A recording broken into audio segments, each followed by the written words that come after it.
good evening, and welcome to Insight Sports Talk with myself, Joanna Roselli, and my wonderful co-host, the one and only PLR. How are you tonight? What's going on this nice chilly night in Phoenix? Oh, just got back from a wonderful hike this evening, so that was awesome. Let me ask you a question. Has a mountain ever come to your house and tried to walk up you? No. But you want to go to a mountain's house and hike up it. Uh-huh. It's quite the feat and thrill. You should do it one day. Make a morning out of it. Yeah. That all happened between never and never. And we can even bring the kiddos. They'll love it. Never. No? You'll pass? Hard pass? Hard, soft, no matter what kind of pass it is. It happens.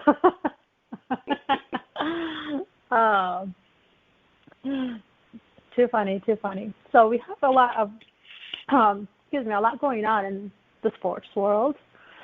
And it's been a while since we've had a show to fill you in a lot of these things. So last Monday was a podcast, a solo podcast with myself in the morning of Kobe Bryant, which was not easy at all to share and come about the day following his passing. So I'm sure many of you have listened to it. If you have not, I do invite you to. I will say that there are a lot of pauses in there. It was very hard. But we are still feeling his loss, of course. And it's going to be very hard for sports fans, NBA, Hollywood, and just many other people not even involved in the sports world to get over this shock. I still myself can't believe it. And it's, been almost a week and a half. So what were your thoughts and your emotions when you heard of this? Well, at first I didn't believe. I shouldn't say I didn't believe. At first I got the call and I'm like, what? And I was like, okay, that's strange. So then my phone started blowing up. So I was outside with my kids. They were shooting baskets in the driveway with their friends. And I get a call. It's from my wife, and she's like, Kobe Bryant just died. And I'm like, what? She's like, Kobe Bryant just died. She's like, you're in sports. You should check it out. So as soon as I hang up, I go online, and as soon as I hit OK, I get a call from my uncle who's worked in basketball for, over 45 years, 50 years maybe. And he's like, hey, nephew, Kobe Bryant just died. And I'm like, what the heck? And so then I'm like going, this has to be, like how? And then, as soon as I said that, just text message. And I'm like, wow. And then I heard it was a helicopter, and then the first thing I thought was, man, I hope his family's out there. And then I was like, I'm just going to wait, because there's two things I've learned about TMZ. TMZ's initial reporting is always true, but the facts are usually wrong. So I wanted to just wait until there were actual facts. But I've always been a Kobe Bryant guy, to be honest with you. I've always been a fan of the way he played basketball, the pit bull mentality that he played with, the never say die mentality. In fact, it's funny, I got a whole bunch of his gym shoes that I've been wearing to my team's basketball practice and games over the past week, just so they could, actually see some of the classic Mamba shoes. But more than basketball, just what he does. For me, the whole thing is, and I'll just be truthful and honest, there's this myth that black men don't do the dad game well. And I know that's a lie, obviously. And he basically put a light on that, saying, hey, look, we do this thing pretty damn good ourselves. And out of all his basketball accomplishments and the Oscar and the Emmy and all that, I think it's cool that he's going to be remembered probably more than anything as being a good father to his kids.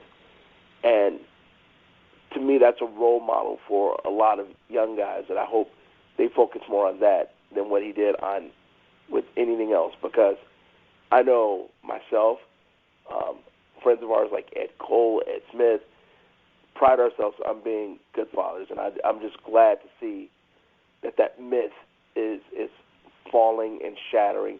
And it doesn't mean that there aren't booty holes for dads, but that's not aligned to one culture, and it's not a myth that one culture doesn't do it. When I'm glad that he has put a big ass spotlight on the fact that's a myth, and that there are good dads. And you could tell, and I'm not going to stay too long with this because I know we don't have the time that we usually have, but I want to tell you, it was about 10 years ago, he was playing a game, and I was watching, as you know, I was watching a bunch of basketball, and he came off the court. It was the end of the game, and in the tunnel was his wife, Vanessa, and his two daughters, and unfortunately,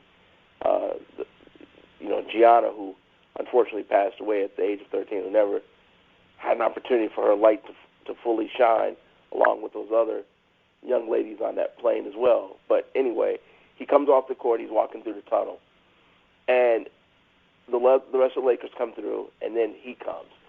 And both of his daughters' eyes, the camera was on them, so you could tell when they saw him just because their eyes lit up and the smile came. And I remember saying then, that dude's a good dad. Because you could tell, kids tell you how they feel about their parents by how they see them, how their faces light up when they see them. And you could just see it. And I just thought that was cool. And so at that point, I said, forget all the accomplishments. This dude is all right with me, because you could tell his kids love him, which means he's doing something right in the dad game. So I think that's what I'll miss more than, or the memory I'll take more than anything, but the memory of him being on the court, just cold-blooded. And that's the way I love basketball, cold-blooded. I want my revenge served cold, and that's the way he served it. I loved it. And just to add to that, and I put it out there in Instagram on just the way he spoke at the age of 18 coming into the league. And you can tell that basketball was his passion.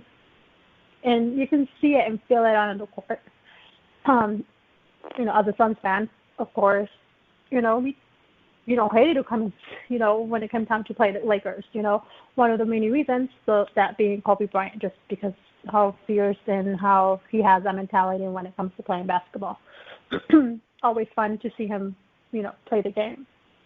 But it just speaks volumes on the way he saw it, not only as a player, but even, the way he put that towards the community. Having that community center and what he was able to do for kids, family for him was, a major part of it as well for him to be involved. And it just saddens me just to see that he won't be able to see his baby grow up, his children grow up, and was probably even able to start that with even Gianna, and being able to, just, see it all unfold. And just such a young age, just, Kobe was still young. Yes, he ended his basketball career, he retired, but he still had so much ahead of him, and it's just heartbreaking at how it ended, and the legend that he was, not only in the game but outside of the game, and not being able to see what his accomplishments could have been outside of basketball. We were able to see what he was able to accomplish, winning an Oscar. Who does that? Kobe, the way that he did it. So, the memorials, like I said it on previously, last week, they're going to just be immense, and the way that everybody's going to want to remember Kobe. And I'm just curious to see how that's going to unfold in the All-Star game. I know it's going to play a piece, I'm sure. I don't doubt that. And at the same time, what an effect it's going to have on the NBA All-Star game as well. Well, here's what's crazy. Michael Jordan is an icon. I mean, he is like so far up there. And here's where the difference is. Michael is in his 50s now. And I hate to do this, but I can't think of another way. But let's say something tragic happened to Michael. Like this. Two things I think will pop out. One, obviously, everyone would freak out. But at the same time, I don't know if Michael has touched this young generation the same way Kobe has. Michael touched my generation. And guys like me that saw him play and get into the arguments of who's better, Michael or LeBron or Michael and Kobe, get into those arguments, us old dudes always reflect back to Michael. But Michael didn't do some of the things that Kobe did in terms of Michael didn't really work with young guys. Because in that era, you didn't work with other dudes. You didn't help the next group get better. You did your thing. And as a team owner, the only people he technically can help are the Hornets. Because if he works out with anyone else, it's tampering. If he's trying to help them or there's a hint that he's helping them and then they come to his team, that's tampering. Kobe was different. Kobe was still old school mentality, but with a new twist. So when you look at guys like Jason Tatum and Kyrie Irving, the young guys in the league, he had a direct impact on them because they went to him. He helped them. He talked to them. He was on the phone with them. He was at their camps. They were at his camps. And then the old guys like the Michaels and the Scotties and those guys, he played into their era and he earned their respect. So he had the respect of the old guys that are still around that he played with, and he was a mentor and kind of like the leader of this new crop. And then kids today that are say 20 years old, you never saw Mike play. If you're 20, you never saw Michael Jordan play. You know who he is because there's YouTube and you probably got on the shoes. But at 20, you grew up watching Kobe. When you were 10, he was winning an NBA ring.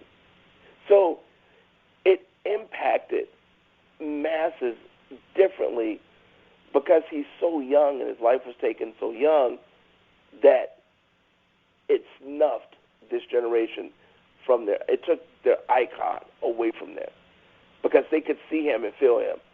You don't see Jordan. You don't feel Jordan. There's young kids that think he's just the owner of the Hornets who has some shoes. They don't even know because they never saw him. Yeah.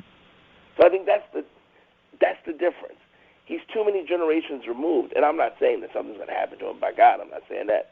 But I think that's why Kobe was so important because he has a guy like Michael Jordan in tears that played against him to a guy like Tim Duncan and Kevin Garnett, he will be going into the Hall of Fame with in tears, to a guy like LeBron who's catching up to him with statistics and records, and then a guy that's 20 years old and Jason Tatum, to a young lady at Oregon who was a good friend of his who went to his camps. That's a lot of years to stretch for one person to touch that many people. That says just a lot. Yeah, it just so not enough words to just say the kind of person that he was and how he impacted lives. But what makes it so sad too was it's not just him, but it's his daughter. Mm-hmm. It's other kids on that plane. It's other parents on the plane. It's a gentleman that was flying the helicopter. The gentleman that was flying the helicopter. And I can just say this as a dad. It is one thing to know that you're about to face your end. But as a dad, for what went through his mind and what went through the mind of the other father that was on that plane, I could not imagine knowing that my lights were about to be turned out and my child was right next to me and I could do absolutely nothing to stop theirs. So you're not even dying an agonizing death in itself. Your last thought is the